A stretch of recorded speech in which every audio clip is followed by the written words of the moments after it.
हो मारा सतगुरु आया पावना सुहावना जी।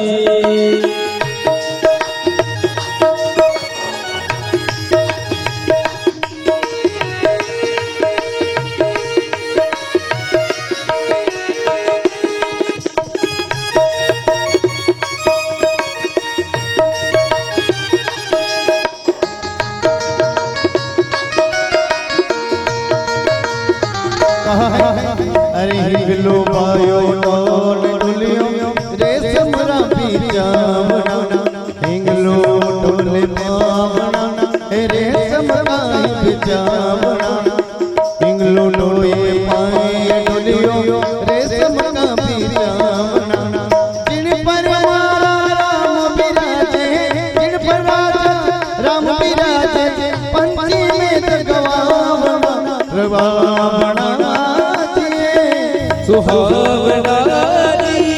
हमारा सतगुरु आया पावना सुहावना जी। हमारा सतगुरु आया पावना सुहावना जी। हमारा सतगुरु आया पावना सुहावना जी। हमारा सतगुरु आया पावना सुहावना जी।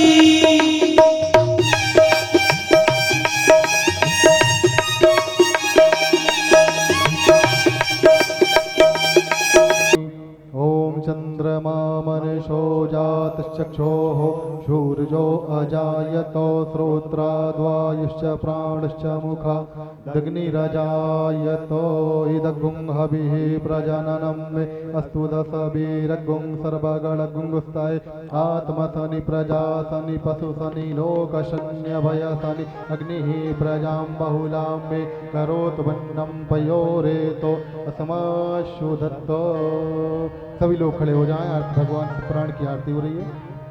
शिव पुराण शिव शंकर जी की आरती पापियों को पाप से है तारती। शिव पुराण शिव शंकर जी की आरती पापियों को पाप से है तारती। शिव पुराण शिव शंकर जी की आरती पापियों को पाप से है तारती। शिव पुराण शिव शंकर जी की आरती पापियों को पाप से है तारती। महादेव देवों के देव सबसे देव निराला डमरू को बजाने वाला। ये महादेव देवों के देव थे सबसे देव निराला डमरू को बजाने वाला। ये सुख करता ये दुख हरता ये सुख करता ये दुख हरता ये सुख करता ये दुख हरता ये सुख करता ये दुख हरता। श्री विश्वनाथ जी की आरती पापियों को पाप से है तारती। शिव पुराण शिव शंकर जी की आरती पापियों को पाप से है तारती। ये बर्फानी औघड़दानी पर्वत में डेरा डाले और नाग गले में डाले। ये बर्फानी औघड़दानी पर्वत में डेरा डाले और नाग गले में डाले। ये शिव भंडारी शिव करतारी शिव भंडारी शिव कैलाशी नीलकंठ जी की आरती पापियों को पाप से है तारती। शिव पुराण शिव शंकर जी की आरती पापियों को पाप से है तारती।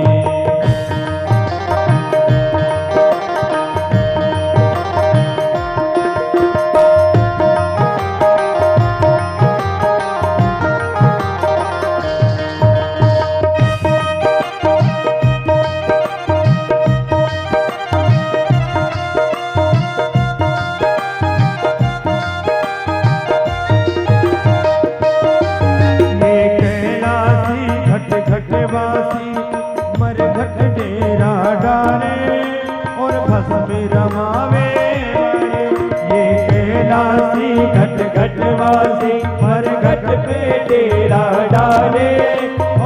शिव जमाने वाले, ये महादेव देवों के देव, ये महादेव देवों के देव, ये महादेव देवों के देव, ये महादेव देवों के देव। श्री महाकाल जी की आरती, पापियों को पाप से है तारती, शिव पुराण शिव शंकर जी की आरती, पापियों को पाप से है तारती, शिव पुराण शिव शंकर जी की आरती, पापियों को पाप से है तारती।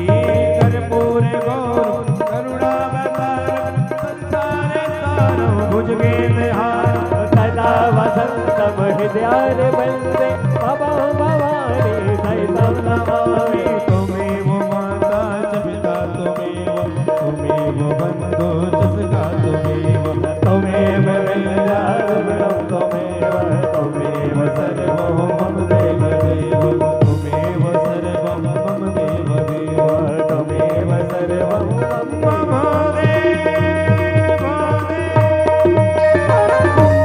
हारार्तिक्यं जलेन शीतले कर्णमन्त्रपुष्पाञ्जलिः।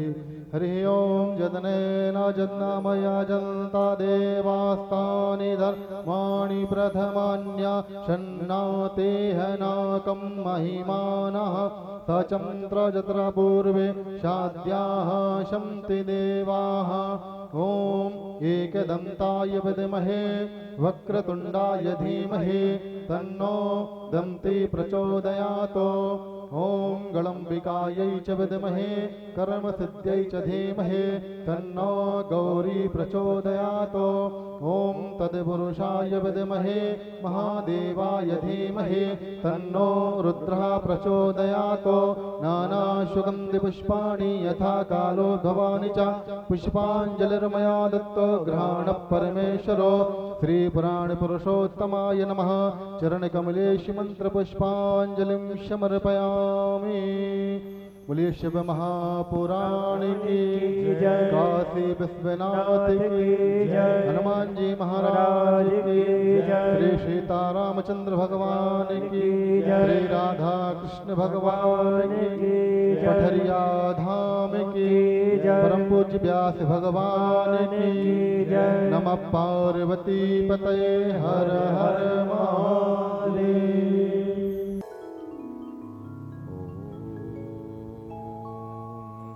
बुद्धि सहितायो श्रीमन्महागणाधिपतये नमः। श्री सरस्वत्यै नमः। श्री गुरुचरणकमलेभ्यो नमः। श्री वेदपुरुषाय नमः। ॐ गणनाथ सरस्वती रवि शुक्र बृहस्पति पंचैतान् संस्मरे नित्यं वेदवाणीं प्रवर्तयेत्।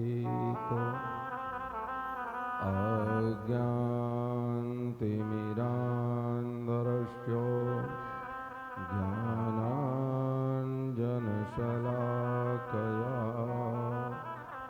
चक्षुरुन्मीलितं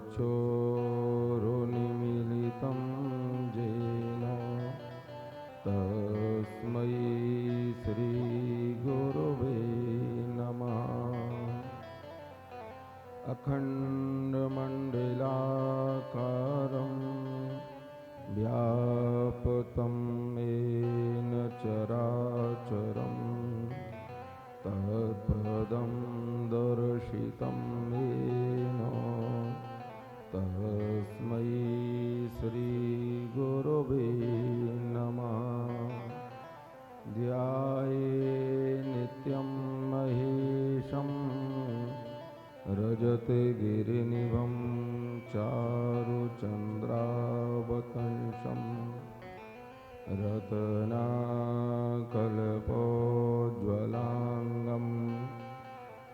वक्षु मृगभराभीतिहस्तं प्रसन्नं पदमासीनं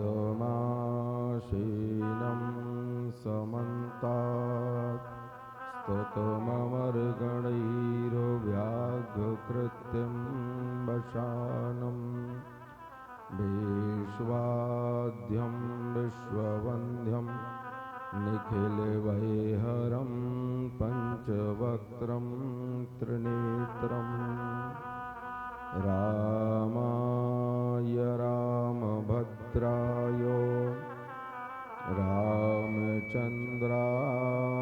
वेदसे रघुनाथाय नाथाय सीताया पतये नमः। सीतानाथसमारम्भां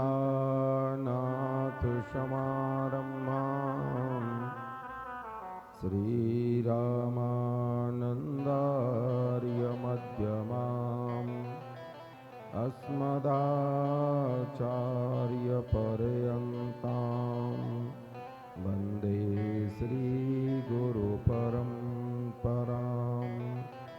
सच्चिदानन्दरूपाय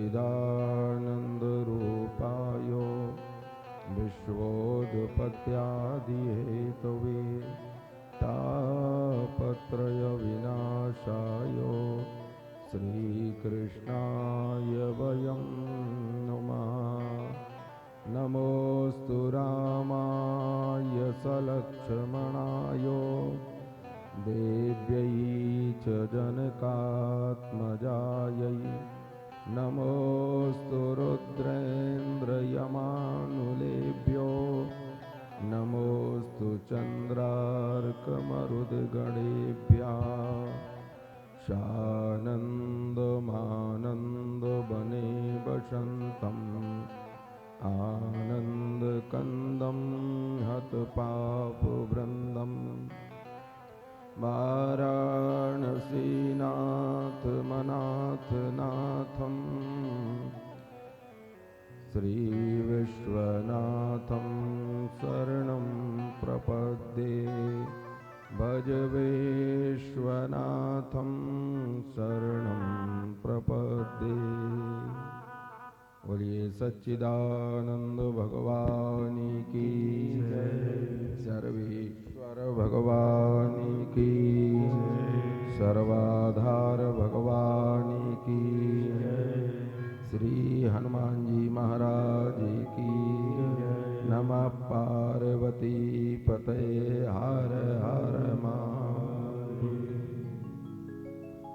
कथा के पूर्व में अपनी मन एवं वाणी को पवित्र करने के लिए पहले 2 बार भगवान नाम कीर्तन, तत्पश्चात हरिच्छानुसार कथा। श्री राम जय राम जय जय राम, श्री राम जय राम जय जय राम, श्री राम जय राम जय जय राम, श्री राम जय राम जय जय राम, श्री राम जय राम जय जय राम, श्री राम जय राम जय जय राम, श्री राम जय राम जय जय राम, श्री राम जय राम जय जय राम, श्री राम जय राम जय जय राम, श्री राम जय राम जय जय राम।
राम जय राम जय जय राम श्री राम जय राम जय जय राम श्री राम जय राम जय जय राम श्री राम जय राम जय जय राम श्री राम जय राम जय जय राम श्री राम जय राम जय जय राम श्री राम जय राम जय जय राम श्री राम जय राम जय जय राम श्री राम जय राम जय जय राम श्री राम जय राम जय जय राम श्री राम जय राम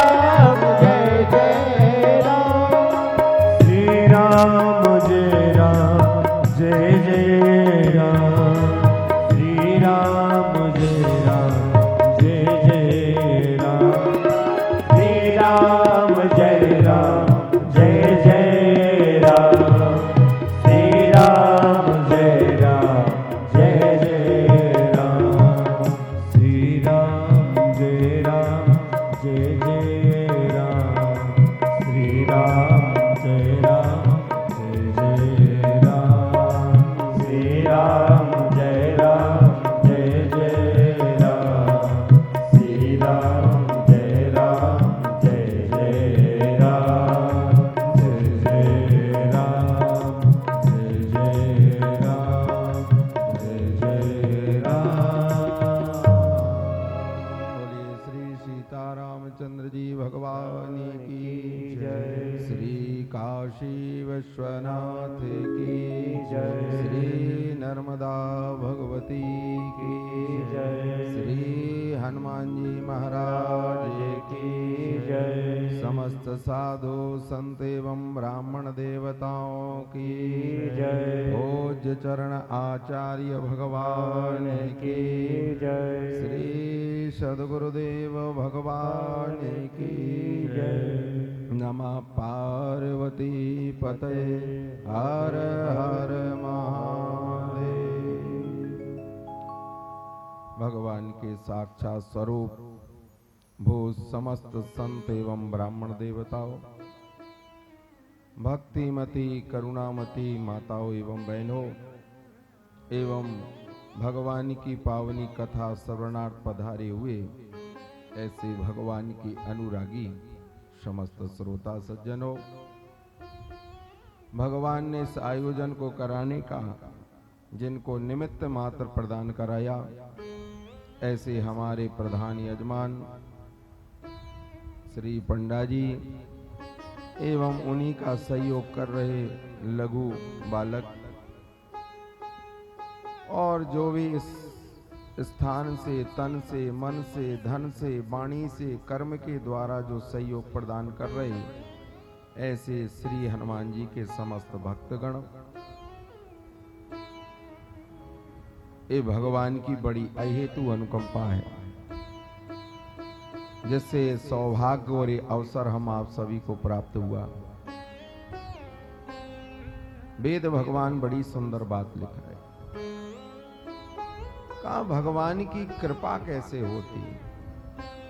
और सारे जीव यही चाह रहे हैं कि भगवान कृपा कब करते हैं। ओ भगवान करें कृपा तो समझ से परे, समझ में नहीं आती बात कि भगवान ने कृपा की कि नहीं की, क्योंकि जीव चाहता है कि कृपा आज भगवान से हमने प्रार्थना की, परिक्रमा की, और भगवान तुरंत फल देते हैं। असंभव। श्री हनुमान जी कह रहे हैं राम जी से, श्रीमद् वाल्मीकि रामायण। हनुमान जी ने पूछा कि प्रभु आप ये बताइए, आप कृपा कैसे करते और जीव को समझ में कैसे आता है। राम जी ने कहा कि एक तो मेरी कृपा होती नहीं, और जिसके ऊपर हो जाए तो वो कृपा समझ नहीं पाता। क्यों? का कृपा होती परोक्ष रूप से। भगवान ने कहा कि यदि मैंने कोप करना आरंभ कर दिया या कृपा करना आरंभ कर दी तो दोनों समझ से परे है। यदि भगवान का क्रोध हो गया तो कहा वो भी बाद में समझ में आएगा। जैसे आपने आज भगवान का अपराध किया, किसी भी प्रकार से 32 नाम अपराध हैं, आपको पता होगा। हमने भगवान का वाणी के द्वारा, नेत्र के द्वारा, कानों के द्वारा या किसी भी इंद्रिय के द्वारा यदि हमने अपराध कर दिया है तो भगवान ने कहा कि वो अभी समझ में नहीं आएगा। कहो 10 साल लग जाए, कहो 50 साल लग जाए, कहो वृद्धावस्था में समझ में आए कि हमारे द्वारा जीवन रहते हुए हमसे यह अपराध हो गया था, उसका परिणाम हमको आज भोगना पड़ा। इसी प्रकार हमारे द्वारा दान धर्म पुण्य कर्म, जो भी सत्कर्म पुण्य कर्म हमने किया है वो आज प्राप्त नहीं होगा। और एक जगह भगवान कह रहे हैं कि आपके द्वारा जघन्य पुण्य कर्म जो किए गए, जो बड़े से बड़े पुण्य कर्म हैं, उनमें कौन कौन से हैं? कह रहे हैं अग्नि यज्ञम, देव यज्ञम, ब्रह्म यज्ञम तथैव चो। 3 कर्म बताए। उन्होंने कहा कि मेरे 3 बड़े पुण्य कर्म हैं। का पहला है अग्नि यज्ञम, जिन्होंने यज्ञ कर लिया या स्वाहाकार कह करके आहुति उन्होंने अग्नि में डाल दी, का ये सबसे बड़ा कर्म है, ये तुरंत फल देने वाला है, अग्नि यज्ञम। दूसरा है देव यज्ञम। देव यज्ञ का अर्थ क्या है? का देवताओं का आपने तर्पण कर लिया, देवताओं का आपने निवेदन कर लिया और मंदिर में जाकर के आपने श्री हनुमान जी से प्रार्थना कर ली, का ये देव यज्ञम। तीसरा कहा कि ब्रह्म यज्ञम, ये बड़े बड़े कर्म है। का उन ब्राह्मणों की चरण धूलि को उठा करके माथे पर लगा लिया और उन ब्राह्मणों के चरणों में बड़ी श्रद्धा से आपने अपना माथा उनके चरणों में झुका दिया और उन ब्राह्मणों के शरणापन्न हो गए, उन ब्राह्मणों से आपने कृपा करके आशीर्वाद प्राप्त कर लिया। का ये 3 कर्म है जो तुरंत फल देने वाले। श्री हनुमान जी ने कहा कि यदि ये तुरंत फल देने वाले हैं तो वो कर्म कौन से हैं जो बाद में समझ में आते हैं? कहा उसमें बहुत ज्यादा पुण्य है, नाम जप है, दान है, तीर्थ यात्रा है, नर नदी का स्नान है, आदि आदि हैं। कहा ये जो कर्म है आपने आज किया है तो कालांतर में ही सुरक्षित हो गया, या आपको या आपके आने वाली संतति को आपको प्राप्त हो जाएगा। एक नहीं असंख्य है। आज कम लोग हैं इसलिए थोड़ा गहराई में चले और इस बात को समझें बड़े ध्यान से। श्री हनुमान जी यहां श्रोता बन करके बैठे,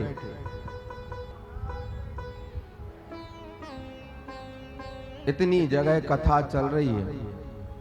पूछा श्री हनुमान जी से कि आप इतनी जगह कैसे उपस्थित हो जाते हैं? करोड़ों जगह राम कथा हो रही, करोड़ों जगह पुराण हो रहे। हम आप सभी के मन में भी ये भाव आता है कि अभी पठरिया में कथा हो रही, फिर कहीं और होगी, फिर गैरतगंज में होगी, कहां कहां तक कथा को सुन। अरे एक बार कथा सुन ली उससे हमारा उद्धार हो गया। श्री हनुमान जी कह रहे हैं, हनुमान नाटक में आद्य गुरु शंकराचार्य ने भी अपने भाष्य में लिखा, उन्होंने कहा कि भैया एक बार कथा सुन करके आपका मन प्रसन्न चित्त नहीं हो सकता, न सारे पाप समाप्त हो सकते। उन्होंने कहा कि जैसे धान को आप ओखली में डालते हैं तो क्या एक बार प्रहार करने पर वो धान के अंदर से साफ स्वच्छ चावल बाहर आता है? क्या नहीं आता।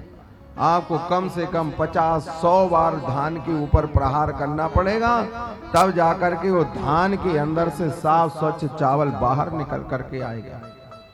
इसी प्रकार हमारी आत्मा के ऊपर जो आवरण पड़ गए हैं, ईर्षा के, द्वेष के, दंभ के, पाखंड के, व्यभिचार के, अन्याचार के, दुराचार के जो आवरण हमारी आत्मा के ऊपर पड़ गए हैं, का ये एक बार कथा सुनने से पूर्ण नहीं होगा।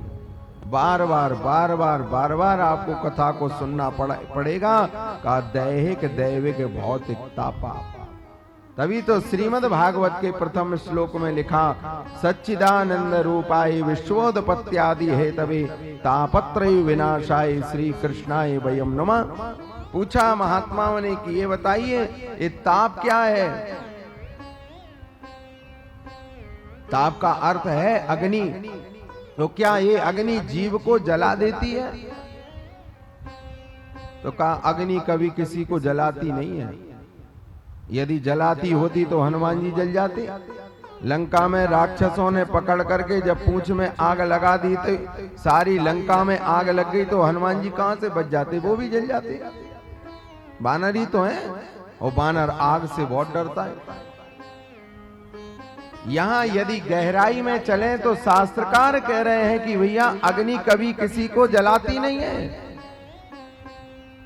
का उसके अंदर पनपने वाला जो पाप है, जो प्रत्यवाय है, वही धीरे धीरे करके उसके अंदर में आग लगा देता है। वही जो चिंतन है वही आग का रूप धारण कर लेता है, और वही उसके शरीर में लग करके वो ध्वस्त हो जाता है। दिखाई नहीं देती वो अग्नि।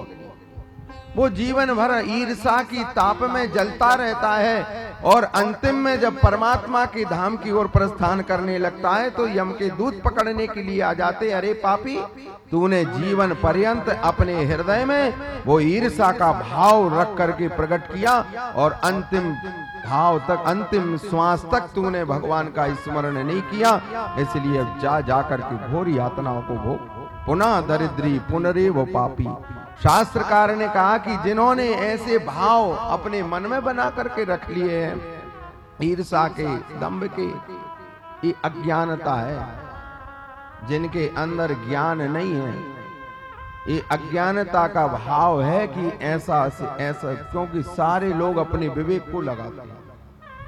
अरे वहां विवेक शांत हो जाता है, ज्ञान समाप्त हो जाता है, जहां से श्री हनुमान जी की कृपा होनी आरंभ हो जाती है। भूमिका यहां से बनाई जा रही है कि हमारे द्वारा जो कर्म किया जा रहा है, उस कर्म से हमको पुण्य की प्राप्ति है कि नहीं है। जिन भगवान की हम कृपा पूर्वक आकर के हमने कथा को सुना, तो भगवान ने कहा ये मेरी मात्र कृपा है, और कथा में बैठ करके मन लग गया, और कानों के द्वारा वो कथा रस बन करके और हमारे हृदयंगम यदि हो गई है, तो कहा ये भगवान की अहेतु अनुकंपा है, ये विशेष कृपा है। 3 कृपा है। गोस्वामी तुलसीदास जी ने मानस में विवरण लिखा। एक विशेष कृपा भगवान की, और एक विशिष्ट कृपा, और एक विशिष्ट तम कृपा। ये जो विशिष्ट तम कृपा है, ये विशेष रूपों, विशेष लोगों के लिए प्राप्त होती है। कथा में इतने लोग आकर के बैठ गए, हजारों की संख्या में लोग बैठे हैं, लेकिन उन हजारों लोगों में मात्र एक ही व्यक्ति है जिसको कथा सुनकर के परमानंद प्राप्त हुआ। सभी को प्राप्त नहीं बनी।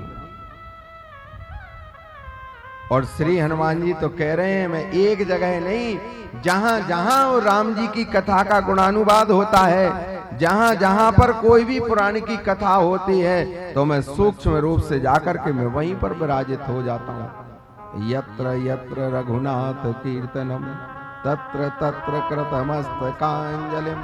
थोड़ा स्लो करो। जहां जहां पर भगवान की कथा होती है, वाराणसी में कथा चल रही, गोस्वामी महाराज कथा को सुना रहे।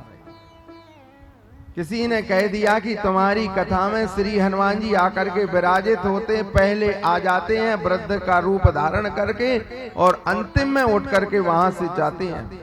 कहा अच्छा, हनुमान जी कथा में आते हैं? कहा कि हाँ। कहा ठीक है। आज कथा आरंभ हुई तो गोस्वामी जी की दृष्टि पड़ गई, यहाँ ये व्यक्ति रोज आता है कथा सुनने के लिए। कथा हो गई, सारे लोग चले गए। अब गोस्वामी जी मन में यह विचार करें कि यह उठे तब हम उठें, और वो सोचें ये जाएं तब हम जाएं। दोनों बैठे रहे। अंतिम में जाकर के गोस्वामी जी चरणों में गिर गए, चरण को पकड़ लिया। कहा प्रभु मैं जान गया आप कोई और नहीं है, आप तो स्वयं श्री हनुमान जी। ये हनुमान जी की विशिष्ट, जिस कथा में श्री हनुमान जी आकर के विराजित हो जाएं और रहते ही हैं, इसका एक और बहुत सुंदर परोक्ष रूप से जो भगवान कृपा कर रहे हैं, कहा कि जहां पर अभी 1 घंटे पहले यहाँ कैसा वातावरण था, अब लेकिन देखो जहां कथा आरंभ हो गई तो यहाँ एक आनंद की अनुभूति होने लगी। कहीं ना कहीं वायु रूप में, सूक्ष्म रूप में, वैसे तो परमात्मा कण कण में विराजित हैं, लेकिन जहां पर कथा होती भगवान समाधि लगा करके उस स्थान पर विराजित हो जाते हैं। इसलिए उस कथा का आनंद नहीं, वो परमानंद हो जाता है। कहने का भाव हमारा इतना है, जो 3 यज्ञ हैं, इन तीनों यज्ञों में वो भगवान कह रहे हैं अग्नि यज्ञम। यदि हमने स्वाहाकार किया तो श्री हनुमान जी ने भी सर्वप्रथम यज्ञ करना आरंभ किया। गए जब लंका में पहुंच गए, जहां जाकर के सारे भवनों को देख लिया, और उन भवनों को देखते देखते हनुमान जी ने मन में यह देखो, वहां पर भी लोग संध्या कर रहे हैं, उन राक्षसों के बालक, राक्षस लोग वेद पाठ कर रहे हैं। हनुमान जी ने मन में विचार किया कि यहाँ रहने वाले जो राक्षस हैं, ये तो वेद पाठ भी कर रहे हैं और संध्या भी कर रहे हैं। त्रिकाल संध्या करता था रावण भी, लिखा श्रीमद् वाल्मीकि रामायण में। मध्याह्न काल में जब राम जी थोड़ी देर विश्राम कर रहे हैं उस युद्ध का, तो रावण कहता था अभी रुक जाओ, मैं भी संध्या करूं, राम जी आप भी संध्या कर लो। दोनों, तभी तो दोनों के लिए, राम जी के लिए भी धर्म लिखा गया और रावण के लिए भी धर्म लिखा गया। रामो विग्रहवान धर्मा, राम जी के लिए जब धर्म लिखा गया है तो रावण के लिए भी वाल्मीकि में धर्म लिखा गया है। रावणश्च धर्मस्यो कृतानाम च गति। शास्त्रकार कह रहे हैं कि जब रावण को भी धर्म लिखा गया और राम जी को भी धर्म लिखा गया, तो इसमें विशिष्टतम धर्म कौन सा है? का विशिष्टतम धर्म है राम जी का। सारी क्रिया वेद मार्ग के ऊपर रावण भी कर रहा है, वेद पाठ कर रहा है, संध्या कर रहा है, लेकिन यहाँ मात्र अधर्म का कार्य यही है कि अन्यत्र स्त्री से उन्होंने दुराचार कर्म किया और दूसरे की स्त्री का हरण किया। ये हमारा धर्म नहीं, राम जी का धर्म है। अब उसकी यदि व्याख्या की जाए तो वो विलक्षण है। हमको यहाँ पर श्री शिव महापुराण की कथा श्रवण करानी है, लेकिन आज प्रस्तावना में, भूमिका में, प्रथम दिवस की बेला में हमको श्री हनुमान जी की कथा का गुणानुवाद। जब लंका में चले गए, वहां आग को लगा दिया रावणों ने, रावण के सैनिकों ने पकड़ा, वो पूंछ पकड़ करके आग लगा दी, सारे भवनों में आग लगा। राम जी ने पूछा भैया ये बताओ तुम लंका में उपद्रव करने क्यों गए थे? नहीं प्रभु मैं उपद्रव करने थोड़ी गया था। तो कहा क्या करने गए थे? कहा मैं तो ये देखने गया था। देखो हनुमान जी कितनी सुंदर बात कवितावली में लिख रहे। श्री हनुमान जी ने कहा प्रभु मैं आग लगाने नहीं गया था, मैं तो लंका के उस सोने का परीक्षण करने गया था, स्वर्ण का। देखूं तो नकली है कि असली है। क्यों? कहा एक तो आप भी सोने हैं, स्वर्ण है, क्योंकि श्रीमद् भागवत महापुराणकार लिख रहे हैं जब उद्धव ने प्रश्न किया भगवान कृष्ण से, प्रभु आप ये बताइए जब आप चले जाएंगे यहाँ से तो मैं आपका पावन दर्शन कहाँ पर करूंगा? तो भगवान कृष्ण ने कहा था कि उद्धव यदि तुम मेरा दर्शन करना चाहते हो तो मैं सोने में वास करता हूँ। ये जो हिरण्य है, स्वर्ण है, मैं इसमें प्रत्यक्ष रूप से विराजित हूँ। तभी तो वेदों में मंत्र आया, हिरण्य वर्णाम हरिणीम सुवर्ण रजतस्रजाम चंद्राम हरणमयीम लक्ष्मीम जात वेदो महावहा। भगवान का ये प्रत्यक्ष वास है सोने में। तो हनुमान जी राम जी से कह रहे हैं प्रभु जब पहली बार सुग्रीव ने मुझे पहुंचाया, जब आप दोनों भाई चले आ रहे थे, जब मैंने आपका पहली बार प्रथम बार दर्शन किया तो आपकी भी कांति सोने की तरह दिखाई दे रही थी। कैसी? कह रहे हैं द्वितीयो, कह रहे हैं किम पुरुष व्याघ्रो भुवन भास्करो। जैसे सूर्य भगवान जब प्रकट होते हैं दो बेला होती है, का पहली बेला है सूर्य भगवान की अरुणोदय और दूसरी बेला है प्रातःकाल।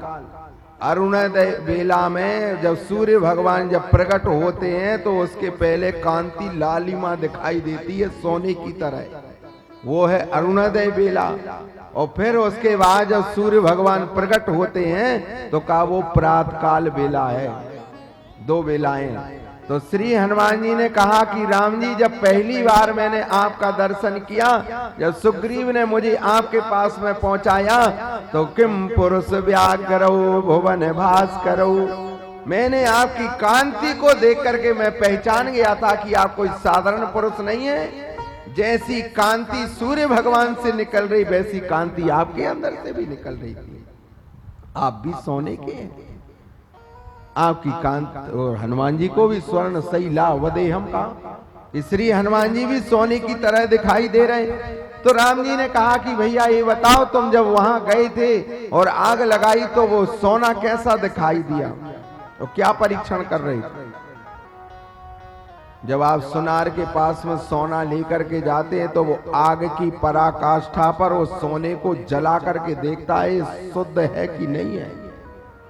थोड़ी बहुत आग में नहीं जलता, आग की उच्च कोटि पर, उच्च पराकाष्ठा पर उसको सोने को जला करके देखा जाता है। इसी प्रकार हनुमान जी ने कहा, प्रभु मैंने इतनी तीव्र आग लगाई कि उसमें मैंने उस सोने को जला करके देखा कि ये शुद्ध है कि नकली है, मात्र मैं इतना देखना चाह रहा था। तो राम जी ने कहा कि ये बताओ नकली है कि शुद्ध है? अरे प्रभु, अरे जिस पर आपकी कृपा ना होवे और जिसका माथा आपके चरणों में ना झुका हुआ होवे, यदि कुंटलों और भवन भी यदि उसके सोने के बने होवे तो वो सोना व्यर्थ है, वो तो राख के समान मुझे दिखाई देता है।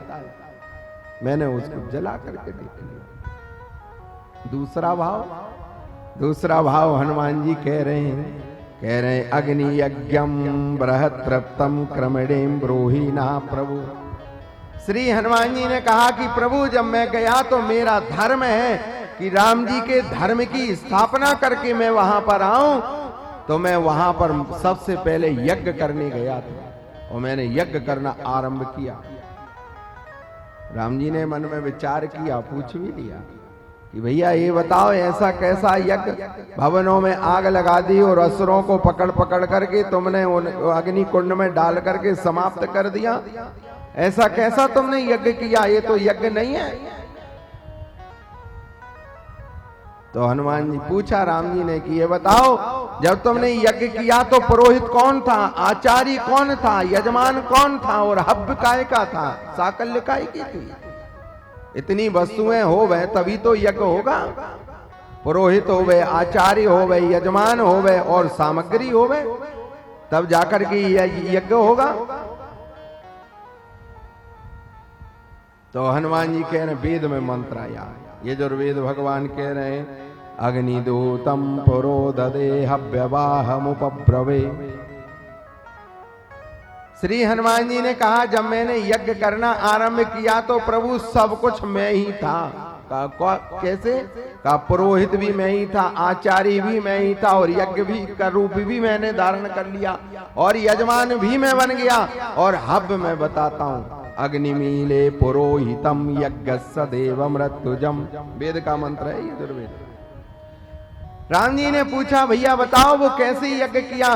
तो श्री हनुमान जी ने कहा कि आचार्य भी हम थे, अग्निमीले पुरोहितम, पुरोहित भी मैं था, यज्ञस्य देव मृत्युजम, यज्ञ का रूप भी मैंने धारण कर लिया, यज्ञस्य देव मृत्युजम, होतारम, होता आहुति देने वाला भी मैं ही था, यजमान भी मैं ही बन गया। आहुति काई का मैंने उन असुरों को, उन राक्षसों को पकड़ पकड़ करके प्रभु मैंने उस अग्नि कुंड में डाल करके मैंने समाप्त कर दिया। राम जी ने कहा वो यज्ञ नहीं हो सकता। अरे जिसमें जीव हत्या हो गई हो वह वो यज्ञ कैसे हो सकता है? और तुमने उन असुरों को पकड़ करके और उस अग्नि कुंड में डाल करके तुमने समाप्त कर दिया, वो यज्ञ नहीं है। और तुमने उन असुरों को मारा क्यों? जैसे भागवत आपने सुनी होगी तो भागवत में सारे राक्षसों के नाम लिखे, अगासुर, बकासुर, तृणावर्त, पूतना। मानसी में भी सारे राक्षसों के नाम लिखे, कुंभकर्ण, मेघनाद, त्रिजटा, राक्षसी आदि आदि सभी के नाम लिखे। शिव पुराण में भी बड़े बड़े राक्षसों के नाम लिखे हैं, तारकाक्ष, विद्युन्माली आदि आदि जो बड़े बड़े राक्षस हैं, अंधकासुर है, इन सभी के नाम लिखे हैं। लेकिन श्री हनुमान जी ने कहा प्रभु वो तो थोड़े ठीक है, पावन है, किसी श्राप के कारण उनका जन्म हुआ और आपकी कृपा हुई तो आपके धाम में पहुंच गए। लेकिन इन वो असुरों को पकड़ करके मैंने उन अग्नि कुंड में डाल करके समाप्त किया जिन्होंने करोड़ों जन्म में भी आपका नाम नहीं लिया। ऐसे पापी राक्षसों को पकड़ करके मैंने समाप्त कर दिया, इसलिए उनका नाम कहीं पर भी नहीं लिखा। अरे मैं चाह रहा था, कृपा कर रहा था कि जहां पर राम जी का सेवक गया होवे, दास गया होवे, उन असुरों के ऊपर कृपा हो जाए। तो प्रभु मैंने उनको पावन अग्नि कुंड में डाल करके मैंने समाप्त किया। व्याख्या बहुत विस्तार से लिखी। आगे चल करके यहाँ श्री शिव महापुराण की कथा का आरंभ हो रहा है। 88,000 महात्मा बैठे, सूत भगवान इस कथा को सुनाने आरंभ कर रहे हैं। उन महात्माओं ने प्रश्न किया कि आप यह बताइए कि शिव महापुराण में ऐसा क्या है जिसके श्रवण कर लेने से जीव के जन्म जन्मांतर के पाप तत्क्षण समाप्त हो जाते हैं? ऐसा कोई उपाख्यान सुनाइए। तो उन्होंने कहा कि एक यज्ञदत्त नाम के ब्राह्मण थे जो संध्या कर्म आदि बड़े निष्ठ थे। अब यहाँ एक बात बहुत विचारणीय है। अजामिल नाम का जो ब्राह्मण था वो भी बाल्यावस्था से संध्या करता था, त्रिकाल अग्निहोत्र सारे कर्म करता था। जिन ब्राह्मणों की आपने महात्माओं की कथा को सुना होगा, उन्होंने बाल्यावस्था से बड़े बड़े सुंदर धर्म कर्म किया है, लेकिन जब वो कहीं गए समिधा लेने या पुष्प लेने या किसी भी कार्य से किसी शूद्र को मद्यपान किए हुए उन्होंने देखा तो उनकी मति भ्रमित हो गई। अजामिल उपाख्यान सुना होगा आप लोगों ने।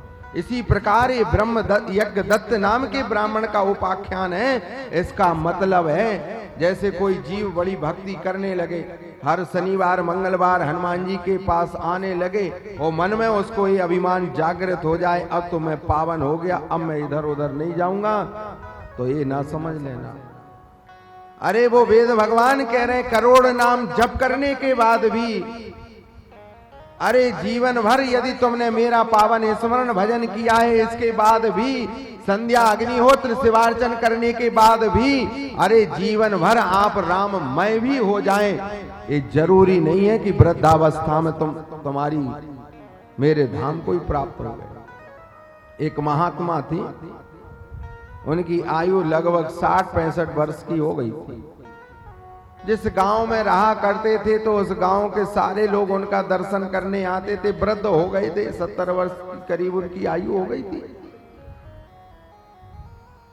तो जब बड़ी भीड़ लगी तो उसमें एक स्त्री आई। उस स्त्री ने आकर के महात्मा से पूछा, महात्मन ये बताइए आपने अपने जीवन में कोई पाप कर्म किया है कि नहीं किया है? महात्मा ने नेत्र नीचे कर दिया। हजारों लोग बैठे थे। जैसे ही उस स्त्री ने प्रश्न किया तो महात्मा ने अपने नेत्र नीचे कर लिए, कोई उत्तर नहीं दिया। उसने बार बार प्रश्न किया, महात्मा ये बताइए आपने जीवन में कोई प्रत्यवाय तो नहीं किया, कोई पाप कर्म तो नहीं किया है? महात्मा ने उत्तर नहीं दिया।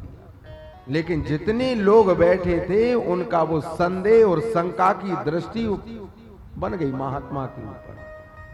अवश्य महात्मा के जीवन में कोई ना कोई अपराध हुआ होगा, तभी तो स्त्री के कहने पर इन्होंने उत्तर नहीं दिया है, इसलिए महात्मा मौन हो गए। कई बार किसी व्यक्ति से प्रश्न किया जाए, यदि वो उत्तर ना दे तो लोग समझ जाते इसके पास में उत्तर नहीं, अज्ञानी है, इस कारण से इसने उत्तर नहीं दिया। कई भाव हो सकते उत्तर ना देने के।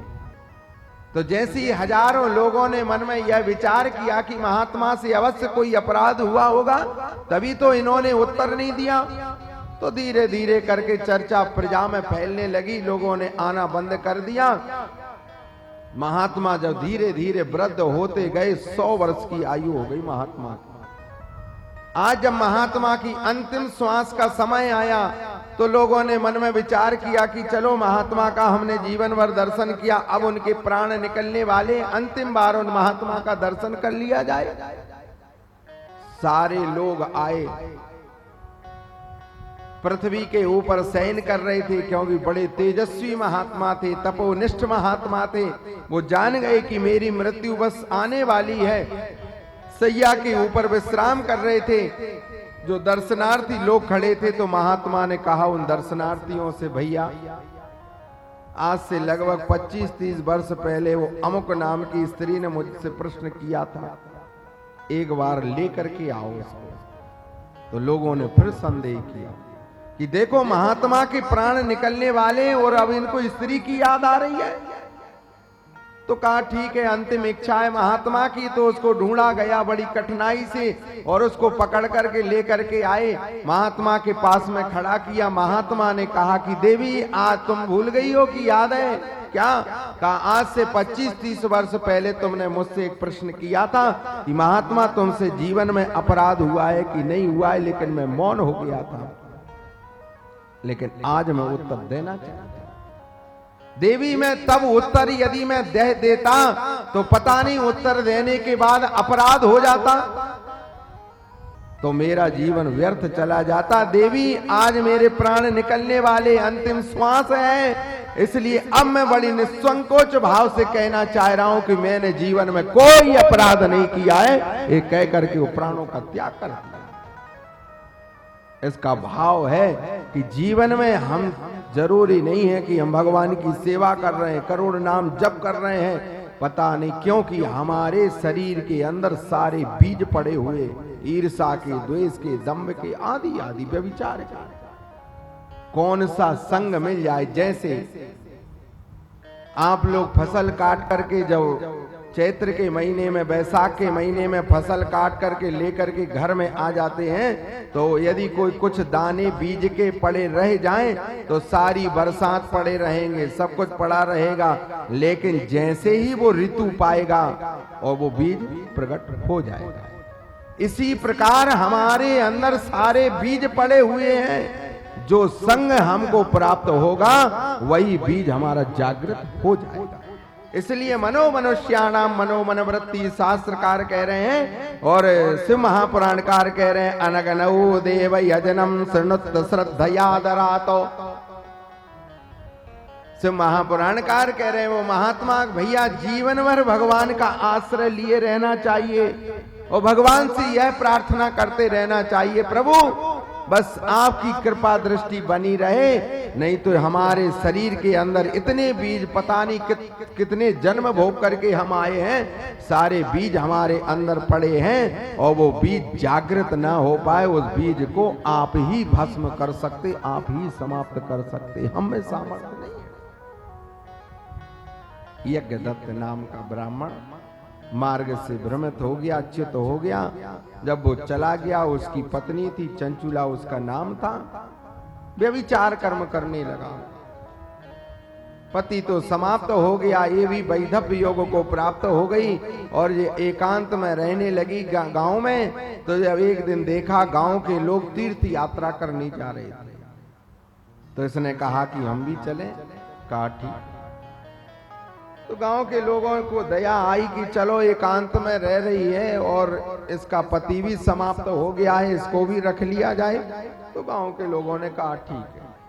तीर्थ यात्रा होनी आरंभ हुई और जब चलना आरंभ हुआ तो प्रयागराज में पहुंचे, वहां पर गए, एक शिवालय बना हुआ था। सारी वहां उस रात्रि विश्राम यात्रियों ने किया। प्रातः काल गंगा में स्नान किया, दर्शन किया, सब कुछ किया। फिर दूसरी रात्रि में फिर पुनः शिवालय में उन्होंने विश्राम किया। तो उसी शिवालय में एक ब्राह्मण बैठ करके भगवान शशांक शेखर की कथा को सुना रहे थे। क्या कह रहे थे? कह रहे थे भित्वा पाताल निलयम गत्वा दूरतरम हरि ना पश्चतस्यो संस्थानम स्तभस्यानलवर्चसा। वही ब्राह्मण कह रहे थे भैया जीवन में रहते हुए भगवान शशांक शेखर की जिन्होंने कथा को सुना है या उनका पूजन किया है, अर्चन किया है, वंदन किया है, ऐसे जीवात्माओं के सारे पाप तत्क्षण समाप्त हो जाते हैं और श्री शिव महापुराण की कथा को सुन करके वो भगवान शशांक शेखर के धाम में पहुंच जाता है। ये स्त्री सुन रही थी। सारे यात्री तो रात्रि में विश्राम करने लगे। प्रातः काल यात्री लोग उठे और उठ करके अपने वाहन में बैठ करके अन्यत्र यात्रा करने लगे, दूसरे स्थान पर जाने लगे। ये नहीं गई। लोगों ने कहा तुम भी चलो। कहा नहीं, मैं तो यहीं कुछ दिन रहूंगी, फिर मैं लौट करके आ जाऊंगी। कहा ठीक है, तेरा जैसा मन हो गए। तो उस स्त्री ने ब्राह्मण से कहा कि हे ब्राह्मण देवता, रात्रि में आप यह कह रहे थे कि जिन्होंने शिव महापुराण की कथा को सुना होवे तो उनके सारे पाप तत्क्षण समाप्त हो जाते हैं। कहा कि हाँ। तो उस स्त्री ने कहा कि ब्राह्मण देवता, मेरे हृदय में ये इच्छा जागृत हो रही है, मैं भी कथा को सुनना चाहती हूं। मैंने बड़े व्यभिचार कर्म किए, बड़े पापाचरण कर्म किए, मेरे पति बहुत वर्ष पहले समाप्त हो गए थे, लेकिन जीवन में बड़े बड़े मेरे से अपराध बन पड़े हैं। उसी अपराध का कारण है कि मैं वैधव्य योग को प्राप्त हो गई। अब मैं बस इतना चाहती हूँ कि इसी प्रयागराज में बैठ करके मैं श्री शिव महापुराण की कथा को मैं सुनूं। ठीक है देवी। उसने कथा सुनना आरंभ किया। जिस दिन कथा आरंभ हुई तो उसको बड़ा भयंकर ज्वर आ गया। ज्वर क्यों आता है? का प्रत्यवाय से ज्वर आना आरंभ हो जाता है। हमारे अंदर जो जब पापों की संख्या बढ़ना आरंभ हो जाए तब हमारे शरीर में ज्वर आना आरंभ होता है। तो उस स्त्री ने जैसी कथा सुननी आरंभ की तो उसको पहले दिन बुखार आ गया, ज्वर आ गया, लेकिन उसने बड़ी मेहनत करके बैठ करके कथा को सुना। 11 दिन तक वो कथा को सुनती रही। कथा जब पूर्ण हुई तो 12वें दिन उसी शिवालय में ज्वर के कारण उसके प्राण निकल गए। जब उसके प्राण निकले तो यम के दूत पकड़ने के लिए आए। तभी देखा भगवान शंकर के गण भी वहां पर आ गए। उन गणों ने यमदूतों से कहा, भैया इस स्त्री को तुम लेकर के कहां जा रहे हैं? ये तो भगवान शशांक शेखर के धाम में जाएगी। अरे कहां से जाएगी? इसने जीवन भर पाप कर्म किया है और ज्वर रोग के कारण इसके प्राण निकले हैं, अकाल मृत्यु इसकी हुई है। इसको तो हम जाएंगे यमपुरी में लेकर के और इसको घोर यातना हम दिलाएंगे। उन्हें शिव के गणों ने कहा कि कुछ भी हो जाए, लेकिन इसने अंतिम में भगवान शंकर की कथा को सुना है, इसलिए शिवलोक के धाम की अधिकारी हुई। भोलेनाथ से निराला कोई और नहीं, शंभुनाथ से निराला कोई और नहीं, भोलेनाथ से निराला कोई और नहीं, भोलेनाथ से निराला कोई और नहीं।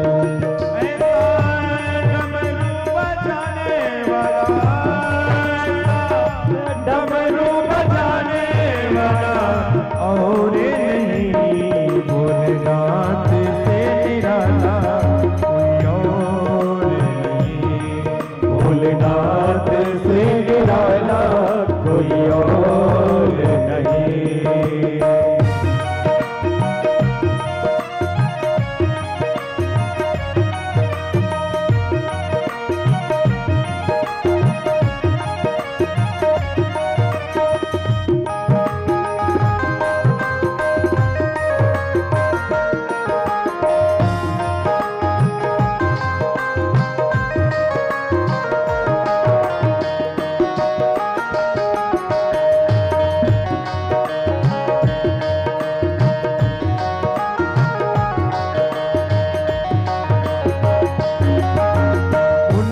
डमरू डम डम बोले अगम निगम के भेद खोले, उनका डमरू डम डम बोले अगम निगम के भेद खोले, उनका डमरू डम डम बोले अगम निगम के भेद खोले, उनका डमरू डम डम बोले अगम निगम के भेद खोले। भक्तों का रखवाला और नहीं, भोलेनाथ से निराला कोई और नहीं, भोलेनाथ से निराला कोई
करवट बदले पाप चमकते अगले पिछले काया जब जब करवट बदले पाप चमकते अगले पिछले काया जब जब करवट बदले पाप चमकते अगले पिछले काया जब जब करवट बदले पाप चमकते अगले पिछले ऐसा ज्योति जगाने वाला ऐसा ज्योति जगाने वाला और नहीं भोलेनाथ से निराला और नहीं भोलेनाथ से निराला और नहीं।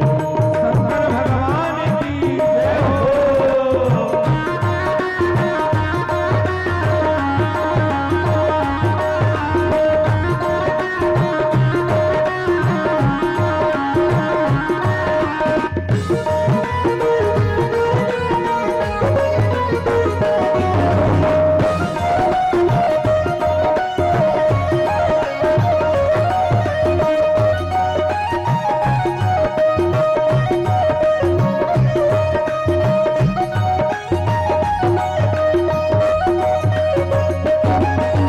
तुमने जग का कष्ट मिटाया मुझको स्वामी क्यों बिसराया। तुमने जग का कष्ट मिटाया मुझको स्वामी क्यों बिसराया। तुमने जग का कष्ट मिटाया मुझको स्वामी क्यों बिसराया। तुमने जग का कष्ट मिटाया मुझको स्वामी क्यों बिसराया।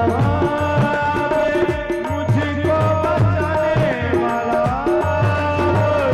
मुझको बचाने वाला और नहीं भोलेनाथ से निराला कोई और नहीं भोलेनाथ से निराला कोई और नहीं कोई और नहीं कोई और नहीं कोई और नहीं भोलेनाथ से निराला कोई और नहीं भोलेनाथ से निराला कोई और नहीं।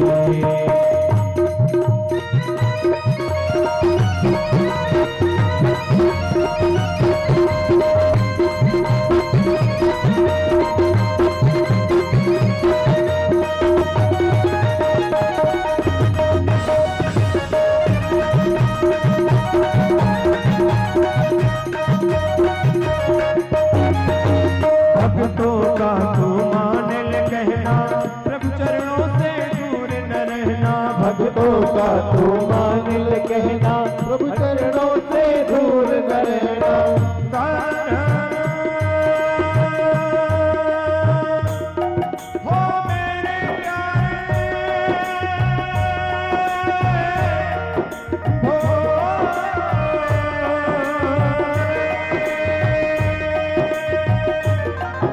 हो मेरे प्यारे भोले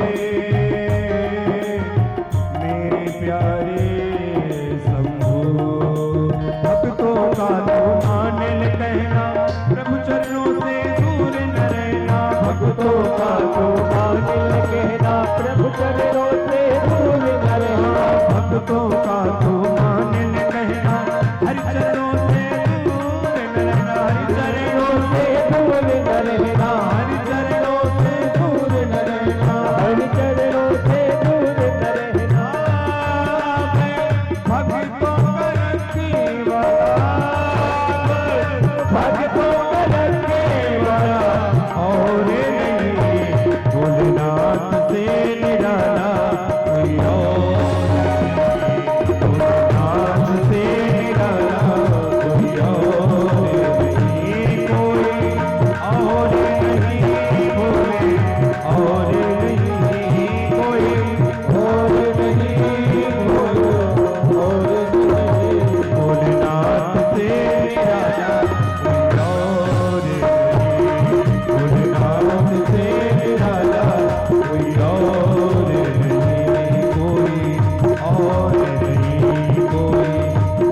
प्रयाग में वो शिवालय में जो स्त्री पड़ी हुई थी, वो जब उसके प्राण निकल गए तो गणों का और यम संवाद जब होना आरंभ हुआ तो उन गणों ने कहा, भगवान शंकर के गणों ने, कि भाई चाहे कुछ भी हो जाए, इसने जीवन में कोई भी कर्म किया क्यों ना किया होवे, लेकिन अंतिम समय में इसने एक तो भगवान शंकर की कथा और दूसरा शिवालय के अंदर इसने अपने देह को, प्राण को त्यागा है, इसलिए अब ये तो भगवान शंकर के धाम की अधिकारी हो जाएगी।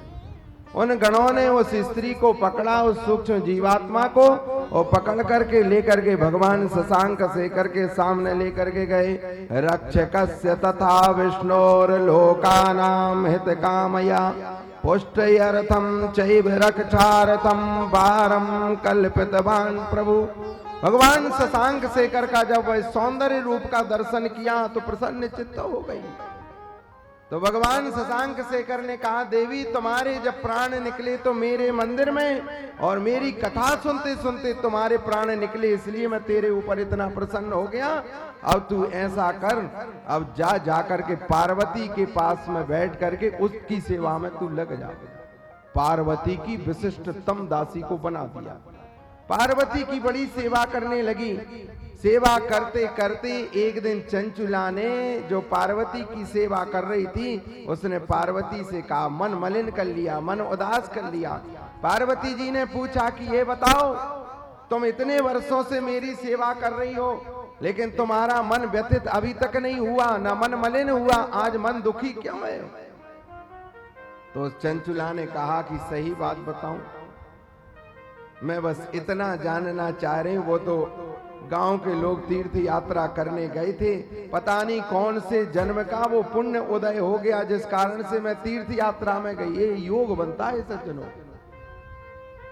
कुछ लोग ऐसे होते हैं जो तैयारी करके वाराणसी में मरने के लिए जाते हैं और लौट करके घर आ जाते, और कुछ लोग ऐसे होते जो बगैर तैयारी किए हुए चले जाते और उनके प्राण वाराणसी में निकल जाते।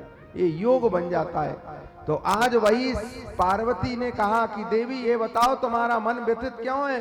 कहा पता नहीं पूर्व जन्म का ऐसा कौन सा पुण्य था जिस कारण से मैं उस देवालय में गई, उस मंदिर में मेरे प्राण निकले, वो भगवान शंकर की कथा सुनते सुनते मेरे प्राण निकले, लेकिन तुम्हारा मन व्यथित क्यों है? तो उस चंचुला ने कहा कि मैं आपकी सेवा कर रही हूं, बस इतना बता दो, मेरे पति जो समाप्त हो गए थे, मेरे पति कहां हैं, किस लोक में है, किस नरक में है, इतना बता दो। पार्वती जी ने कहा कि ठीक है। पार्वती जी ने ध्यान लगाया और उन्होंने ध्यान लगा करके कहा कि देवी तुम्हारा पति बड़ा व्यभिचार कर्म करता था, उसके जब प्राण निकले जंगल में भूख के कारण, एक गणिका के साथ में रतिकर्म करते समय उसके जब प्राण निकले तो वो घोर नरक में तो गया, उसके बाद वो भयंकर योनि, प्रेत योनि में चला गया। चंचुला तो अब और दुखी हो गई। चंचुला ने कहा कि ये बताइए मेरे पति के उद्धार का यत्न कैसे होगा, मार्ग कैसे बनेगा? पार्वती जी ने कहा कि यदि तुम्हारा पति जो बड़ी भयंकर योनि में चला गया है, यदि वो शशांक शेखर भगवान की कथा को सुन ले, शिव महापुराण की कथा को यदि सुन ले, तो वो भगवान के धाम में आ जाएगा। दासी ने कहा चंचुला ने कि पार्वती यदि मेरा कोई छोटा सा भी सत्कर्म होवे, इतनी कृपा कर दो कि मेरे पति का उद्धार हो जाए और वो उस भयंकर योनि से, प्रेत योनि से निकल करके और आपके धाम में आ जाए, बस इतना मार्ग बता दो। पार्वती जी ने कहा क्योंकि सेवा और समर्पण और प्रेम वो शक्ति होती है सज्जनों, पत्थर में से भी आंसू निकलना आरंभ हो जाता है। यदि समर्पण है, सेवा है और प्रेम है, चाहे कितना भी क्रोधी व्यक्ति क्यों ना होवे, सिंह भी क्यों ना होवे, प्रेम से वो बसीभूत हो जाता है। आज पार्वती ने कहा कि देवी तुम्हारे अंदर जो प्रेम है, जो श्रद्धा है, जो सेवा है, जो समर्पण है, आज मेरा जो विशिष्टतम गण है जिसका नाम तुम्बुर है, मैं इसी गण को तुम्हारे साथ में भेजाती हूँ। जिस पर्वत के ऊपर तेरा पति पड़ा हुआ है यही जाएगा और भगवान शंकर की वो शिव पुराण की कथा को सुनाएगा और सुनाने के बाद तेरा पति भगवान के धाम में आने का मार्ग उसका बन जाएगा। बड़ी कृपा होगी। पार्वती जी ने कहा ये तेरी सेवा से तो है ही है, लेकिन तेरे पूर्व जन्म के जो पुण्य कर्म सत्कर्म हैं उसका भी परिणाम है कि तेरा पति जो बड़ी भयंकर योनि में चला गया है। कई लोग कहते महाराज बाधा लग गई, बाधा नहीं होती है। देव यज्ञम हितम विद्या स्थाली पाकादि कान क्रंतूनो। कई ने कहा कि महाराज हमको अमुक ये लग गया, वो लग गया, पता नहीं क्या क्या, अब हम तो उसमें ज्यादा नहीं जानते। लेकिन शास्त्रकार कह रहे हैं कि जिनके घर में नारायण की भक्ति होती है, जिनके घर में शिवार्चन होता है और जिनके घर में नित्य दोनों संध्याओं में अपने दरवाजे पर दीपक जलता है और श्री हनुमान जी की जिनकी घर में भक्ति होती है, उनके घर में कभी भी कोई आदि व्याधि आती नहीं। ये हमारे मन की भ्रांति है। अरे जिन भगवान से हम जुड़े हैं भूत प्रेत पिशाच निकट नहीं आवे। जिन श्री हनुमान जी की हम आराधना कर रहे हैं, भक्ति कर रहे हैं, तो कहा कि उन भक्ति, ये तो हमारी अज्ञानता है। क्यों? कहा हमको भगवान पर विश्वास नहीं, श्री हनुमान जी पर हमको विश्वास नहीं है, जिस कारण से फिर हम आज यहाँ गए वहां गए भटकते हुए घूम रहे हैं। तुम्बुर नाम का वो गण उसी पर्वत के ऊपर आया और बड़ी भयंकर योनि में था। जैसी गण को देखा तो इधर उधर भागने लगा।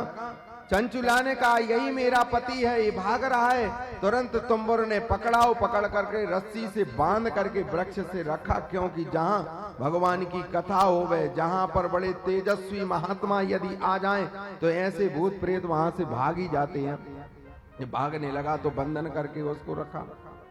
चंचुला ने कहा कि यही मेरा पति है, तो चंचुला ने कहा कि रुके रहो, भागो नहीं, मैं तुम्हारे उद्धार के लिए मार्ग बना रही हूँ, कृपा करो। तो उसने कहा कि मैं रुकूं तो कैसे रुकूं, ये वायु तो मुझे उड़ा करके ले जा रही, मेरे में सामर्थ्य नहीं। तब तुम्बुर ने बंधन किया, वृक्ष से बांध करके रखा। 10 दिन तक कथा को सुनाया। 11वें दिन जब कथा चल रही थी, संपत्त करम समाया बारम चाकृतवान तथा जनने दुरतिक्रांते कुमारस्य तत्ततः परम। 11वें दिन की जब भगवान शशांक शेखर की भक्ति रूपी कथा सुनानी आरंभ की, कथा सुनाते सुनाते बड़े दिव्य रूप में देवताओं की योनि में प्रकट होकर के सामने आ गया और आकर के हाथ जोड़ करके प्रार्थना करने लगा। देवानाम प्रीतये पूजा पंचदैच प्रकल्पिता तत्तन्न मंत्र जपो होमो दानम चैव तपस्तथा। अरे मैंने कोई दान नहीं किया, मैंने कोई होम नहीं किया, मैंने कोई तप साधन नहीं किया, लेकिन प्रभु आपने बड़ी कृपा की। जिन भगवान शशांक शेखर की कथा को सुनाया उससे मेरे मन में बड़ी शांति प्राप्त हुई, मेरे मन बड़ा अशांत था और मैं अब देवताओं की कोटि में आ गया हूँ। चलो मुझे भगवान शंकर का दर्शन करा दो। वही चंचुला गण के साथ में लेकर के भगवान शशांक शेखर के पास में लेकर के आई।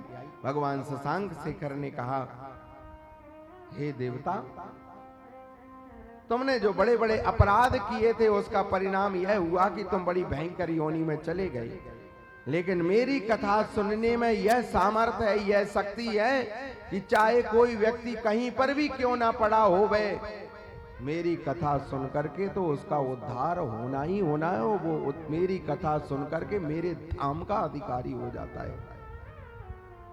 लेकिन इसमें तुम्हारी पत्नी की बड़ी शक्ति है। तुम्हारी पत्नी ने भक्ति की, उसका परिणाम है कि आज तुम मेरे धाम में आ गए, नहीं तो पता नहीं कितने युगों तक तुम उस पर्वत के ऊपर उन झाड़ियों में तुम पड़े रहते। ऐसी योनि में था सज्जनों वह कि वहां पर एक ऐसी झाड़ी बनी थी, उसमें नुकीले नुकीले कांटे थे। उन्हीं कांटों में वो वहां पर फंसा हुआ था। जब हवा चले, वायु का वेग आवे तो वो हिले तो उसके सारे शरीर में वो नुकीले कांटे गड़ जावे, कराए नहीं। आज जब उसने स्मरण किया कि प्रभु जब वो हवा चले तो मैं वहां चिल्लाऊं कि मुझे कोई यहां से निकाले, लेकिन मैं उड़ ना पाऊं, ना वहां से भाग पाऊं, क्योंकि मैं वो झाड़ी में फंस गया था और वो मेरे प्रत्येक रोम रोम में वो कांटे गड़ जाया करते थे। प्रभु आज मेरी पत्नी की भक्ति से मैंने आज आपका पावन दर्शन कर लिया। भगवान शशांक शेखर कह रहे कि मेरे शिव पुराण की कथा को जो व्यक्ति सुनता है, सुनते ही उसके सारे पाप तत्क्षण समाप्त हो जाते हैं और सुनने के बाद वो मेरे धाम का अधिकारी हो जाता है।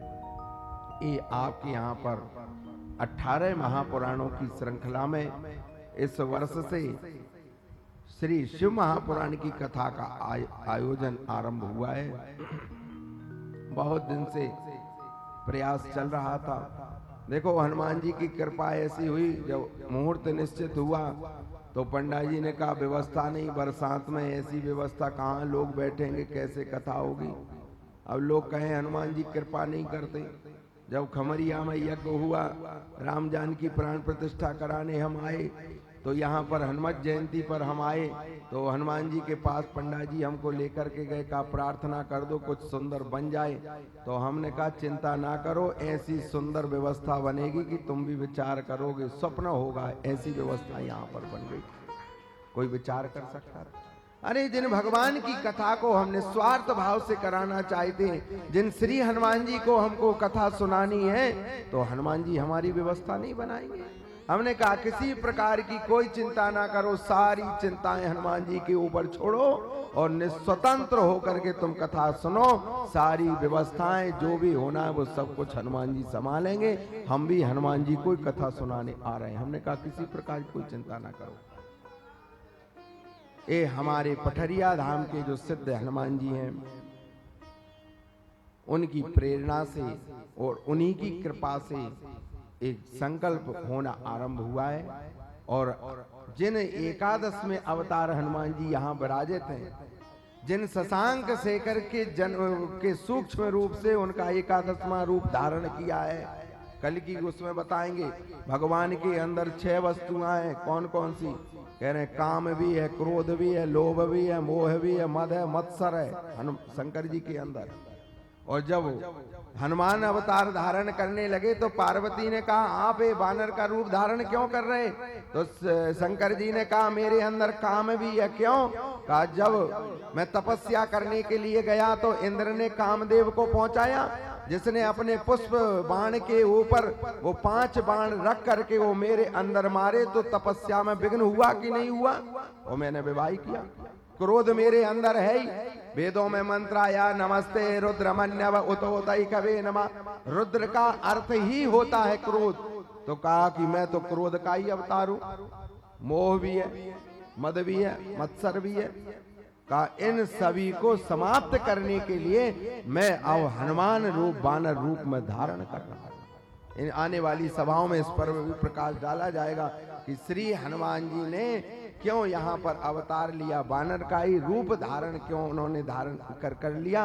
एवं श्री हनुमान जी की कृपा से सबसे पहले भगवान शंकर की कथा का ये शुभारंभ हो रहा है। ये अवसर प्राप्त हुआ है।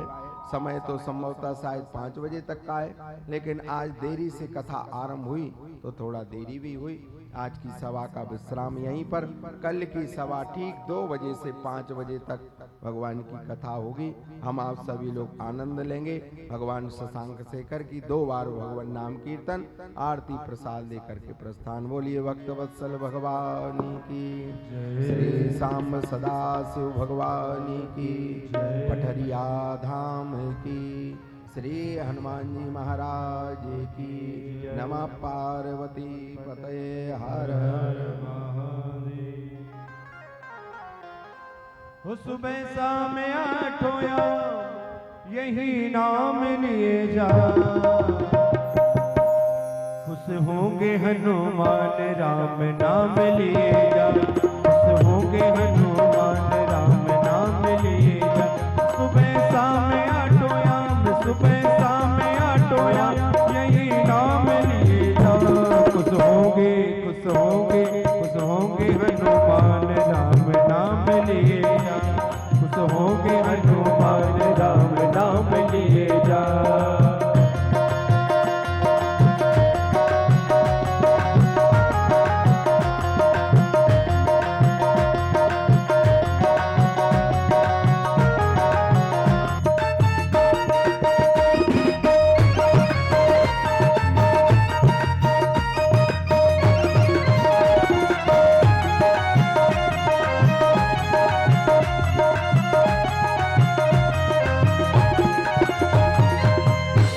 लिखा था राम नाम जो पत्थर भी कर गए, लिखा था राम नाम जो पत्थर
शंकर भगवान की जय हो। ओम ज्वालामालिन्ये नमः रत्नेश्वर्यै नमः सर्वोपचारार्थे गन्धाक्षरपुष्पाणि समर्पयामि। ओम चंद्रमा मनसो जातश्चक्षुः सूर्यो अजायतो श्रोत्राद्वायुश्च प्राणश्च मुखादग्निरजायतो। हे भोलेनाथ तेरी आरती गाओ, हे भोलेनाथ तेरी आरती गाओ, आरती गाओ भोले आपको मनाओ, आरती गाओ भोले आपको मनाओ। हे भोलेनाथ तेरी आरती गाओ, हे भोलेनाथ तेरी आरती गाओ। आदि अनादि सनातन देवा, आदि अनादि सनातन देवा, देवों के देव शिव महादेवा, देवों के तुम शिव महादेवा। मैं सुन सुने निज जन्म समारोह, हे भोलेनाथ तेरी आरती गाओ। गणेश कार्तिक संगो विराजे, हे कार्तिक संगो विराजे। हम भक्तों पर दया बरसावे, हम भक्तों पर दया बरसावे। अपनो जीवन तन मन बारो, हे भोलेनाथ तेरी आरती गाओ।